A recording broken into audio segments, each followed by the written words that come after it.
The Odyssey by Homer. A plot synopsis.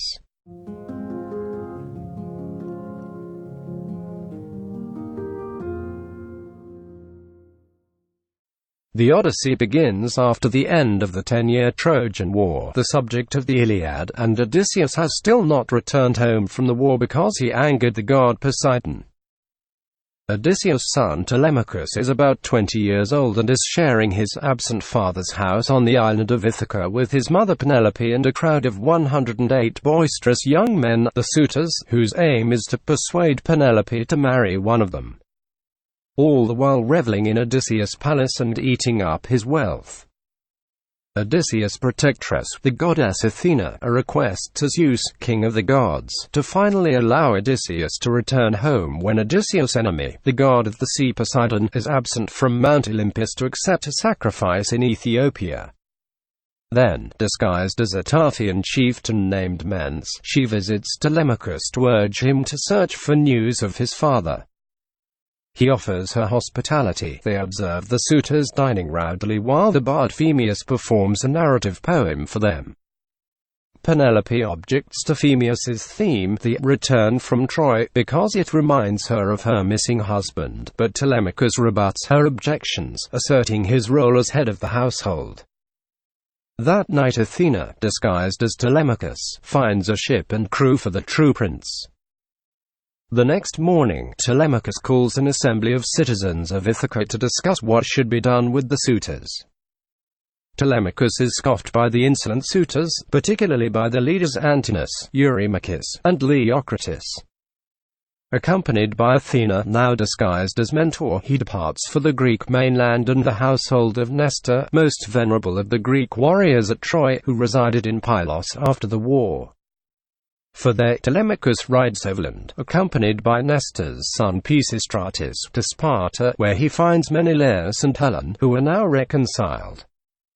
While Helen laments the fit of lust brought on by Aphrodite that sent her to Troy with Paris, Menelaus recounts how she betrayed the Greek spy attempting to imitate the voices of the soldiers' wives while they were inside the Trojan horse. Telemachus also hears from Helen, who is the first to recognize him, that she pities him because Odysseus was not there for him in his childhood because he went to Troy to fight for her, and also about his exploit of stealing the Palladium, or the lack of Troy, where she was the only one to recognize him.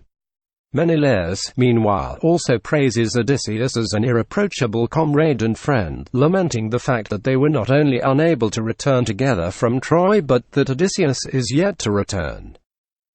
Both Helen and Menelaus also say that they returned to Sparta after a long voyage by way of Egypt. There, on the island of Pharos, Menelaus encountered the old sea god Proteus, who told him that Odysseus was a captive of the nymph Calypso. Incidentally, Telemachus learns the fate of Menelaus' brother Agamemnon, king of Mycenae and leader of the Greeks at Troy. He was murdered on his return home by his wife Clytemnestra and her lover Aegisthus. The story briefly shifts to the suitors, who have only just now realized that Telemachus is gone. Angry, they formulate a plan to ambush his ship and kill him as he sails back home. Penelope overhears the plot and worries for her son's safety. Escape to the Phaeacians. The second part recounts the story of Odysseus. In the course of his 7 years in captivity of Calypso on the island of Ogygia, she has fallen deeply in love with him, even though he has consistently spurned her offer of immortality as her husband and still mourns for home. She is ordered to release him by the messenger god Hermes, who has been sent by Zeus in response to Athena's plea. Odysseus builds a raft and is given clothing, food, and drink by Calypso. When Poseidon learns that Odysseus has escaped, he wrecks the raft, but, helped by a veil given by the sea nymph Ino, Odysseus swims ashore on Sherry, the island of the Phaeacians. Odysseus at last reveals his identity. He then begins to tell the story of his return from Troy. Odysseus goes back in time and recounts his story to the Phaeacians. After a failed piratical raid on Ismaros in the land of the Cicons, Odysseus and his 12 ships were driven off course by storms. Odysseus visited the lethargic lotus eaters who gave his men their fruit that caused them to forget their homecoming, so Odysseus had to drag them back to the ship by force. Afterwards, Odysseus and his men landed on a lush, uninhabited island near the land of the Cyclopes. The men then landed on shore and entered the cave of Polyphemus, where they found all the cheeses and meat they desired. Upon returning home, Polyphemus sealed the entrance with a massive boulder and proceeded to eat Odysseus' men. Odysseus devised an escape plan in which he, identifying himself as nobody, plied Polyphemus with wine and blinded him with a wooden stake.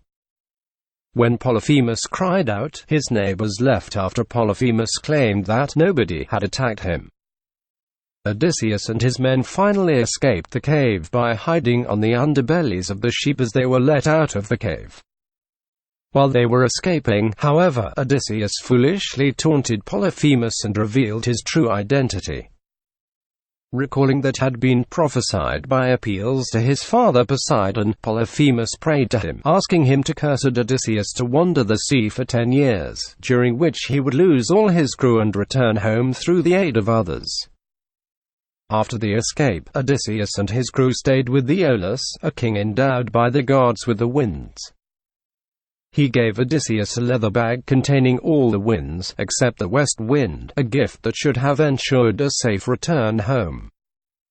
Just as Ithaca came into sight, the greedy sailors naively opened the bag while Odysseus slept, thinking it contained gold.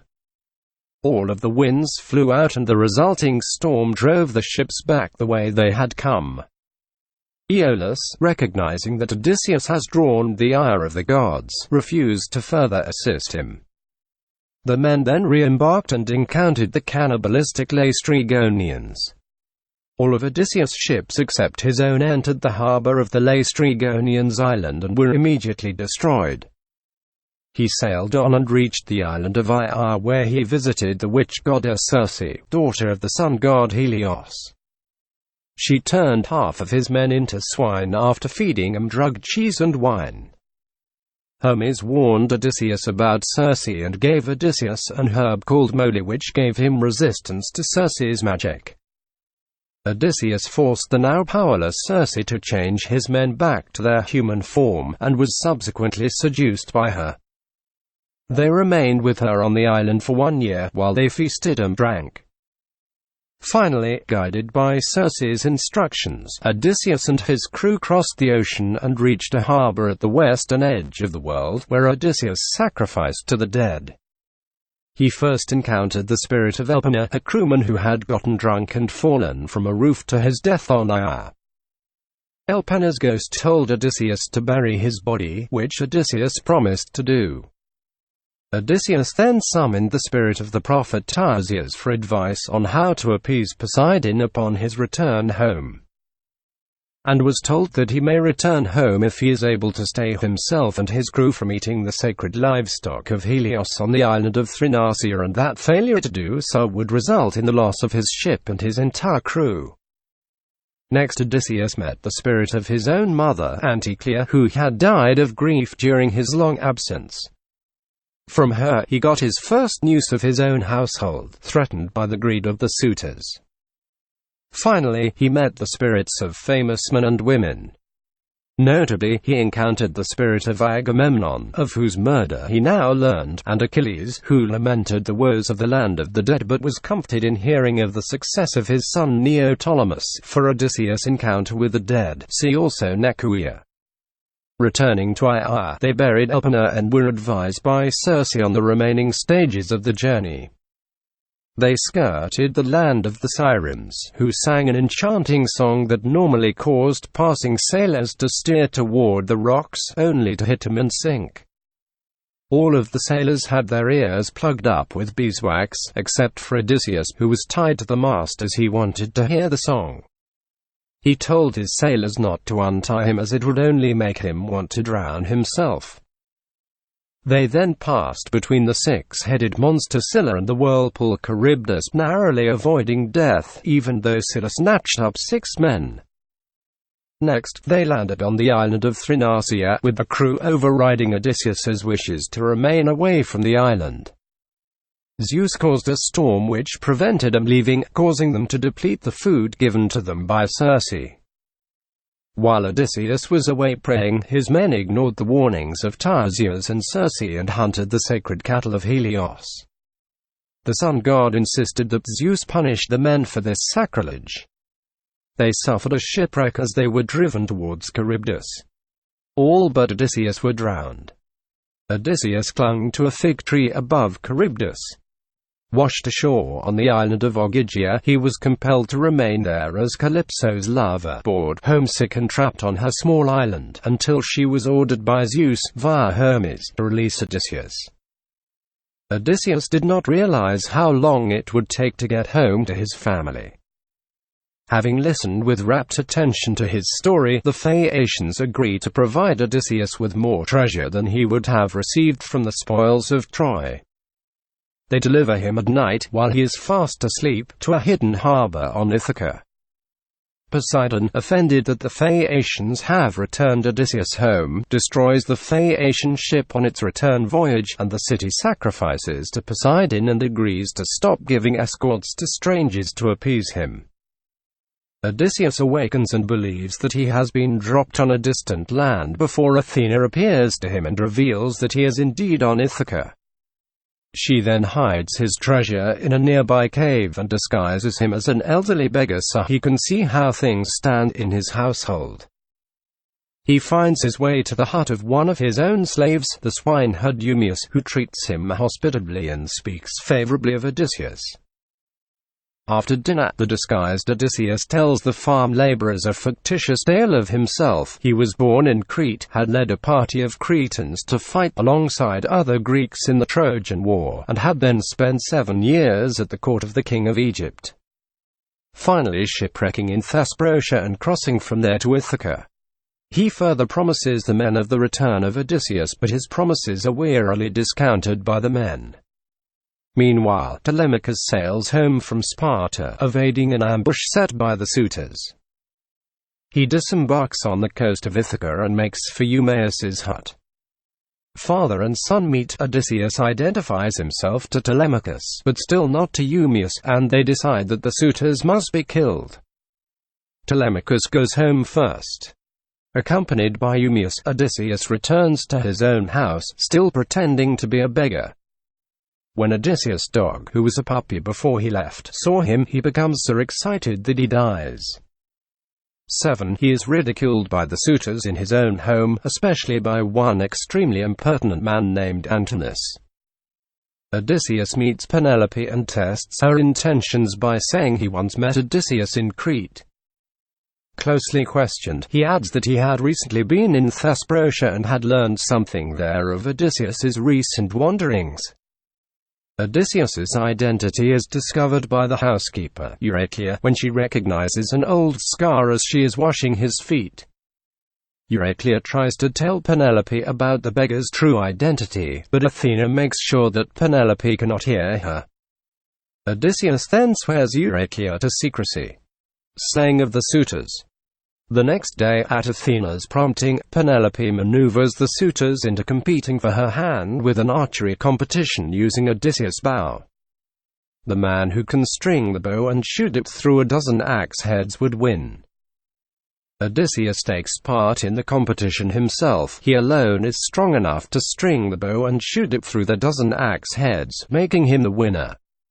He then throws off his rags and kills Antinous with his next arrow. Then, with the help of Athena, Odysseus, Telemachus, Eumaeus, and Philoetius the cowherd, he kills the other suitors, first using the rest of the arrows and then by swords and spears once both sides armed themselves. Once the battle is won, Odysseus and Telemachus also hang 12 of their household mates whom Euryclea identifies as guilty of betraying Penelope or having sex with the suitors. They mutilate and kill the goatherd Melanthius, who had mocked and abused Odysseus and brought weapons and armor to the suitors. Now, at last, Odysseus identifies himself to Penelope. She is hesitant but recognizes him when he mentions that he made the bed from an olive tree still rooted to the ground.